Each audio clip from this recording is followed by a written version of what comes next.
ഇല്ല സാർ, അവൾ വിവാഹമൊന്നും കഴിച്ചിട്ടില്ല. പിന്നെ ആ കുഞ്ഞ്? അതാണല്ലോ അവളുടെ ദുരന്തം. ആരോട് ഒരു ദ്രോഹവും ചെയ്യാത്ത അവൾക്ക് ഇത് സംഭവിച്ചല്ലോ എന്നാ. ശ്രീയേട്ടനുമായുള്ള അവളുടെ വിവാഹം വരെ നിശ്ചയിച്ചതാ. പക്ഷേ ലതികയുടെ സ്വപ്നങ്ങളെല്ലാം തകർത്തത് അവൾ സ്വന്തം സഹോദരനെ പോലെ കരുതിയിരുന്നൊരു മനുഷ്യനാണ്. അതിന്റെ ഓർമ്മയാണ് ആ കുഞ്ഞ്. അയാളാണ് അതിന്റെ അച്ഛൻ. അതാരാണെന്ന് ലേഖയ്ക്കറിയാമോ? ഇല്ല സർ, എത്ര ചോദിച്ചിട്ടും അവൾ അതുമാത്രം പറഞ്ഞിട്ടില്ല. അതിന്റെ ഓർമ്മയാണ് അയാളാണ് അതിന്റെ അച്ഛൻ.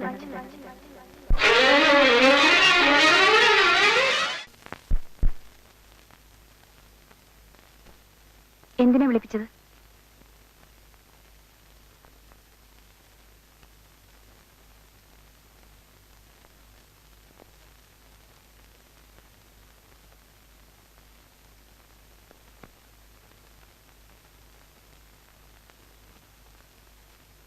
ഞാൻ ചെയ്തത് ഒരിക്കലും പൊറുക്കാനാവാത്തൊരു തെറ്റാണ്. ഒരപേക്ഷയുണ്ട്. ഞാൻ ലതികയെ വിവാഹം കഴിക്കാം. ആ കണക്കിൽ നിങ്ങൾ എത്ര പെൺകുട്ടികളെ വിവാഹം കഴിക്കേണ്ടി വരും? ലതിക എന്നെ തെറ്റിദ്ധരിച്ചിരിക്കുക. നിങ്ങളെക്കുറിച്ച് ഞാൻ ധരിച്ചിരുന്നതൊക്കെ ശരി തന്നെയായിരുന്നു. എന്തും വിലയ്ക്ക് വാങ്ങാമെന്ന് കരുതി അല്ലേ? ഒരു പെണ്ണിന്റെ ജീവിതം പാടെ തകർത്തിട്ട് ഇപ്പോൾ വിവാഹം കഴിക്കാമെന്ന്. എനിക്ക് ആ ഔദാര്യം ആവശ്യമില്ല. ഞാനൊരു ഔദാര്യം കാട്ടുകയല്ല. I need you.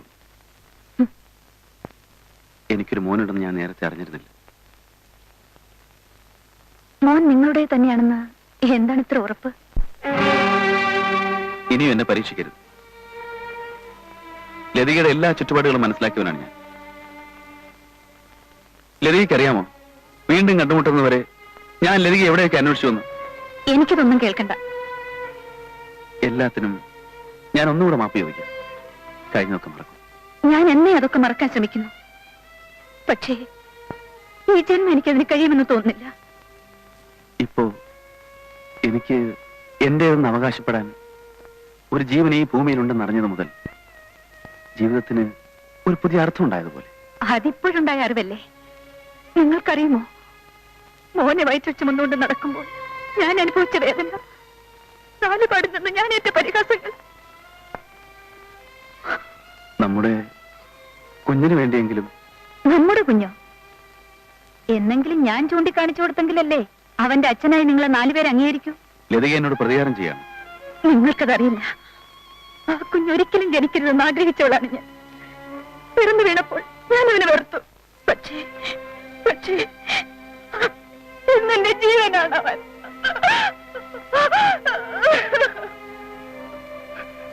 എന്റെ എല്ലാ സ്വപ്നങ്ങളും തകർത്തവനാണ് നിങ്ങൾ. എന്റെ ശ്രീയേട്ടൻ എനിക്ക് നഷ്ടപ്പെട്ടു. എന്റെ അമ്മ മരിച്ചത് എങ്ങനെയാണെന്ന് അറിയണ്ടേ? എന്റെ വയറ്റിൽ പിറന്ന കുഞ്ഞിന്റെ അച്ഛൻ ശ്രീയേട്ടനല്ലെന്ന് അറിഞ്ഞപ്പോൾ പറയൂ, ആരാണ് ഇതിനൊക്കെ കാരണക്കാരൻ? പറയൂ, പറയാൻ പറയൂ.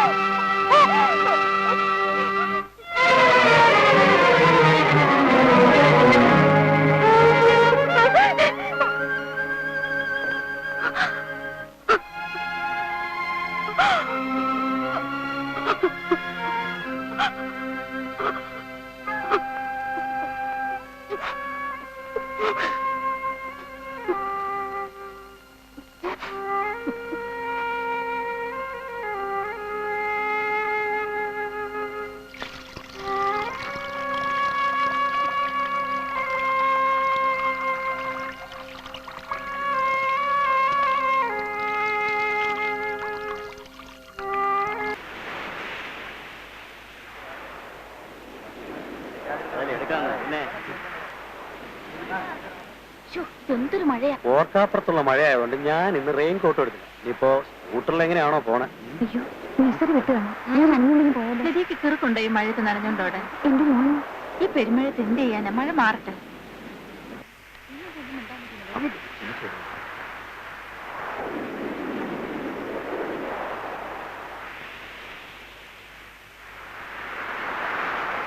മഴയായതുകൊണ്ട് എല്ലാരും പോകാൻ നിൽക്കുന്നത്.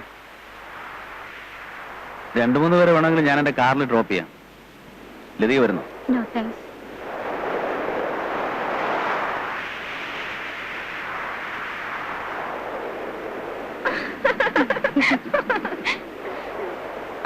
അതെ, ചീഫ് ലതികയുടെ നാട്ടുകാരനാണ്. അതിന് ലേഖയോട് വിശദീകരണമൊന്നും ചോദിച്ചില്ലല്ലോ. വല്ലവരുടെയും ഭാഗ്യത്തില് നമ്മൾ എന്തിനാണ് ഈ തലയിടുന്നത്? അതെ, നിങ്ങൾ ഒരാളെ ഞാൻ വേണമെങ്കിൽ സ്കൂട്ടറിൽ കൊണ്ടുപോകാം. ഈ മഴയത്തോ? ഓ, ചെറിയ മഴയൊക്കെ നനഞ്ഞ് സ്കൂട്ടറിലൊക്കെ പോകുന്ന ഒരു പൊടി രസമൊക്കെയാ. ഓഹോ.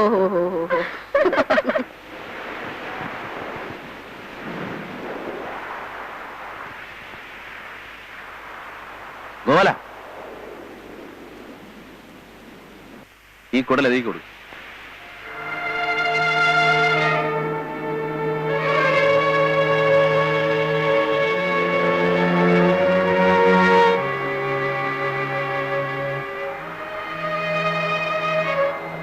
സാറ് തരാൻ പറഞ്ഞു. ഇനി തന്നേരെ. ഭാഗ്യം, വാലധികം നമുക്ക് പോവാം. നിന്നെ കണ്ടില്ലെങ്കിൽ മോൻ കരയും. വാ. ഏതായാലും നല്ല സമയം തന്നെ. വന്നിട്ട് 4 ദിവസമായില്ല, അതിനു മുമ്പ് ഇത്രയും നേടിയെടുത്തു. രോഗമുള്ളവൾ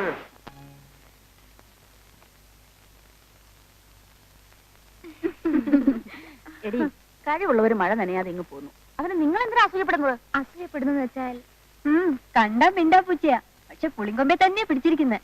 നമ്മളും കുറെ നാളായി ഇതേ ഓഫീസിൽ ജോലി ചെയ്യുന്നു. ആ, പറഞ്ഞിട്ടെന്താ കാര്യം? അതെ, ചിലർക്ക് പെറ്റ പെണ്ണുങ്ങളാ കൂടുതൽ ഇഷ്ടം. ആരും അത്ര നല്ല പിള്ളൊന്നും ചമയണ്ട. നിങ്ങളുടെയൊക്കെ ചരിത്രേ മറ്റുള്ളവർക്കും കുറച്ചൊക്കെ അറിയാം. ഓ, അതിന് ലേഖ എന്തിനാ ഇത്ര ചൂടാകുന്നേ? ഞങ്ങൾ ലേഖയുടെ കാര്യം ഒന്നും പറഞ്ഞില്ലല്ലോ. ആരുടെ കാര്യം ഇവിടെ പറയണ്ട. മറ്റുള്ളവരെ സൂക്ഷിക്കാനുള്ള ചുമതലയൊന്നും നിങ്ങളാരും ഏൽപ്പിച്ചിട്ടില്ലല്ലോ. ലതിക എന്തും കേട്ട് സഹിക്കുന്നവളാണെന്ന് കരുതി അപ്പഴങ്ങ് താഴ്ത്തി കെട്ടണ്ട. നിങ്ങളെ തന്നെ അങ്ങ് സൂക്ഷിച്ചാ മതി. അവളുമാരുടെ ഒരു ഭയങ്കര ചൂടില്ല. ജോലി ചെയ്തിന്റെ കുഞ്ഞിനെ വളർത്താമെന്ന് വെച്ചാൽ ആ മഹാഭാവി അതിന് സമ്മതിക്കില്ല. ആളുകളുടെ അപമാനം കേട്ട് കേട്ട് ഞാൻ മടുത്തു.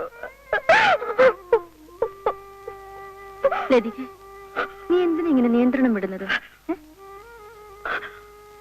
എന്റെ ജീവിതം തകർത്ത ഒരു മനുഷ്യനെ പറ്റി ഞാൻ നിന്നോട് പറഞ്ഞിട്ടില്ലേ? ആ മനുഷ്യനാണ് അർജുനൻ.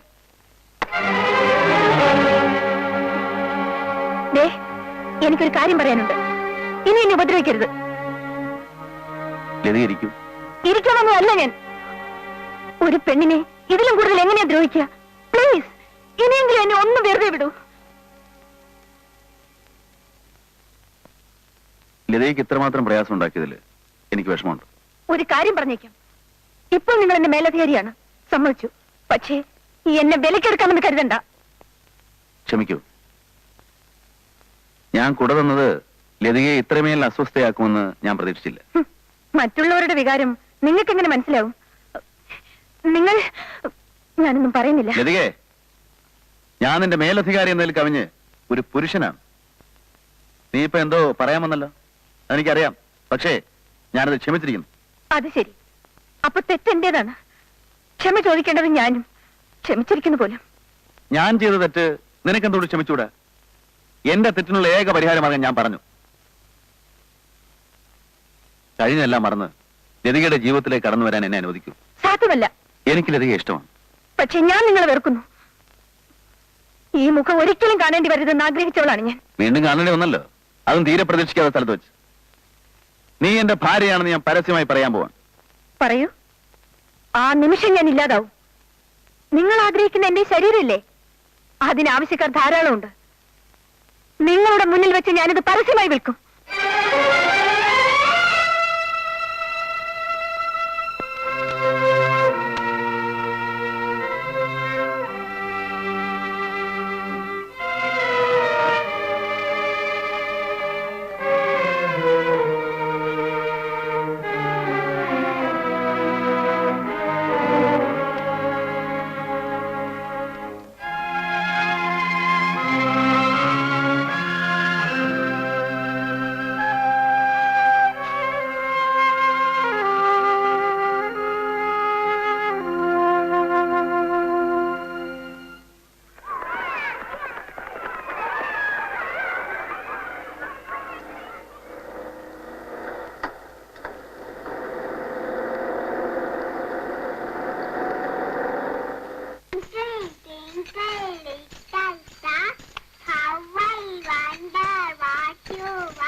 എക്സ്ക്യൂസ് മീ, ലതികയുടെ കുട്ടി ഏതാണ്? ഏത് ലതിക? ഇവിടെ 5-6 ലതികമാരുണ്ടല്ലോ. എന്റെ പേരും ലതിക എന്നാണ്. സോറി.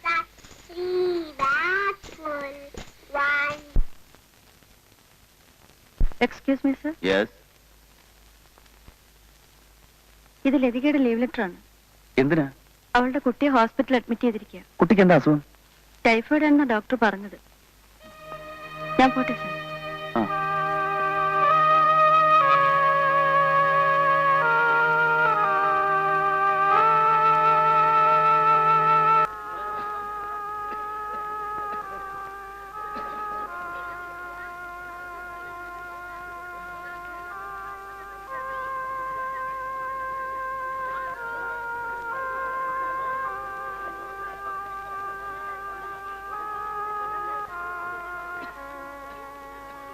എങ്ങനെയുണ്ട്? ഒരു കുറവുമില്ല. അതിനെടുത്തേ.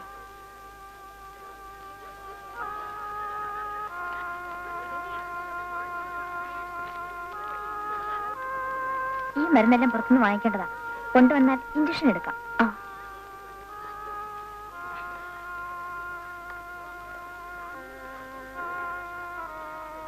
അമ്മച്ചി, ഞാൻ ഈ മരുന്ന് വാങ്ങിച്ചു വരുന്നവരെ മോനെ ഒന്ന് നോക്കാം. കുഞ്ഞു പോയിക്കോ, ഞാൻ നോക്കിക്കോളാം.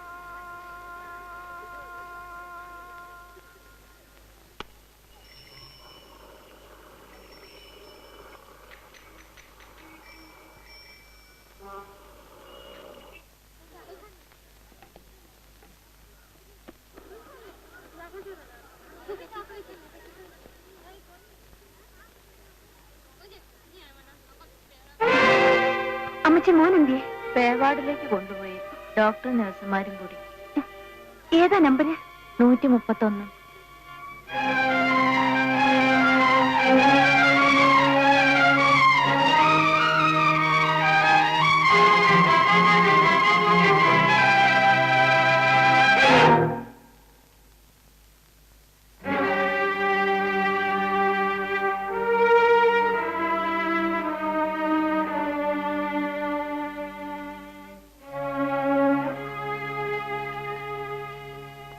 കുട്ടിയുടെ അമ്മയാണ് ലതിക. പേടിക്കാനൊന്നുമില്ല കേട്ടോ. Heal be all right. Archana, നമുക്ക് മോന്റെ ഒരു എക്സ്റേ എടുക്കണം. പിന്നെ കുറച്ച് മരുന്ന് പുറത്തുനിന്ന് വാങ്ങിക്കണം. അപ്പോ കുറച്ചൊന്ന് കിടക്കേണ്ടി വരും. അല്ല, ഐ മീൻ സീരിയസ് ഒന്നുമല്ല. സാരമില്ലടാ, ഞാൻ നോക്കിക്കോളാം.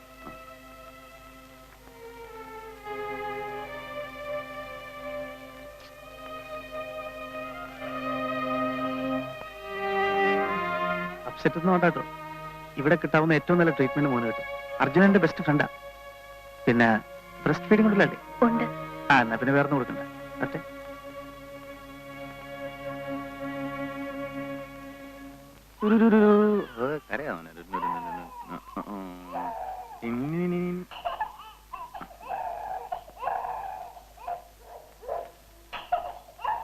ഒരമ്മയുടെ ദൗർബല്യത്തെ മുതലെടുക്കാൻ ശ്രമിക്കരുത്.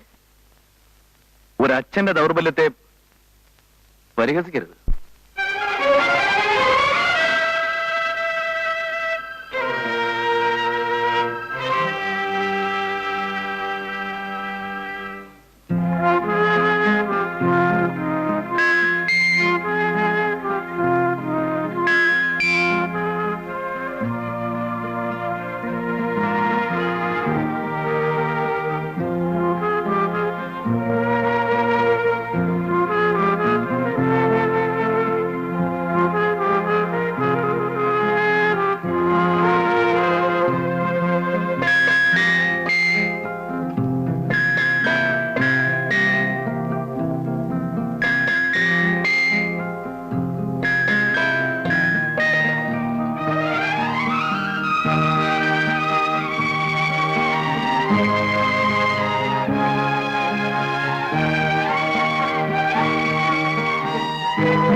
ആ മോളെ, കുഞ്ഞിനെങ്ങനെയുണ്ട് മോളെ? കുറച്ച് കുറവുണ്ട്. ട്രിപ്പ് മാറ്റി. ശോ, ആ കണ്ണും ആ മൂക്കും. ആ ഇന്ന് രാത്രി കുഞ്ഞിന്റെ അടുത്ത് ഞാൻ ഇരുന്നോളാം. മോള് താമസസ്ഥലത്ത് പോയി ഒന്ന് കുളിക്കുകയോ ഉറങ്ങുകയോ ഒക്കെ ചെയ്യ. വേണ്ട. മൂക്കുള്ള ഭക്ഷണമൊക്കെ ഞാൻ കൊണ്ടുവന്നിട്ടുണ്ട്. അതൊക്കെ ഒന്ന് എടുത്ത് അകത്തേക്ക് വെക്കൂട്ടി.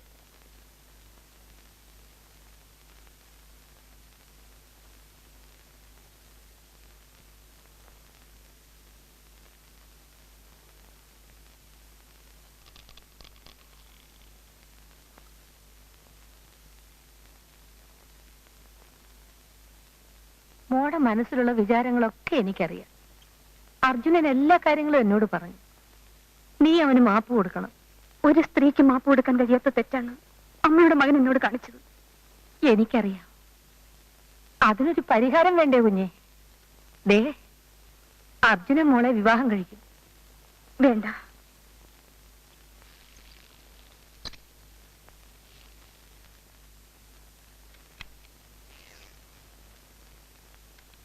ബില്ല് കൊടുത്തുന്ന്. ആര്? അർജുനൻ സാറ്.